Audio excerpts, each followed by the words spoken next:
బుడమేరు వరద ముంపు మనకు ఒక పాఠం, అమరావతికి కూడా ఒక పాఠం.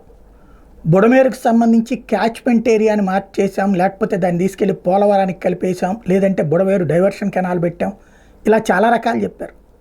ఆ టైంలో అయితే జరిగిపోయిందని చెప్పారు. ఇప్పుడు వరద రాగానే అవతలోడి మీద బురద వేసుకుని కూర్చుంటున్నారు. బట్ ఆ బుడమేరు అంటే ఒక నదీ ప్రవాహానికి మనం ఆనకట్టలు వేయగలం, కానీ అడ్డుకట్టలు వేయలేం.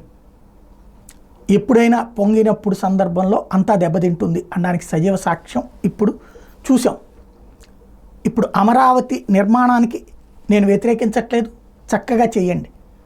ఇప్పుడు ఏదైతే కొండవీటి వాగుకి పరిష్కారం ఆలోచించండి. వాగుని ఆపడం మన వల్ల కాదు, వాగు ఖచ్చితంగా వచ్చి తీరుతుంది. అది ఎప్పుడూ ముంచడం ఖాయం. కాకపోతే ఇప్పటి వరకు పొలాలు మునుగుతున్నాయి, ఇప్పుడు రాజధాని కడితే ఇబ్బంది అవుతుంది. దానికి ఏదో ఒక 4-5 పెద్ద పెద్ద కట్టేసేసి రిజర్వాయర్లా కట్టేసి అందులో అంటున్నారు. గుడ్, మంచిదే. ఫర్ ఎగ్జాంపుల్ ఇప్పుడు వర్షం వచ్చింది, దాంట్లో పెట్టేసాం నీళ్లు. ఆ తర్వాతన మళ్ళీ వర్షం వచ్చింది, అప్పుడు మళ్ళీ ఈ నీళ్ళు ఏమవుతాయి, ఎక్కడికి పోతాయి? ఈలోపు ఆ నీళ్ళన్నీ వాడుకుంటే కదా ఉపయోగం. ఇప్పటికిప్పుడు సాధ్యం కాదు. భవిష్యత్తులో అక్కడ 1 కోటి జనాభా వస్తే అప్పుడు ఎవరికాళ్ళు నీళ్లు వాడేసుకుంటే అప్పుడు మళ్ళీ ఈ నీళ్ళు వస్తుంటాయి, కాబట్టి ప్రాబ్లం ఉండకపోవచ్చు. కానీ ఇప్పుడైతే ఇబ్బంది ఉంటుంది.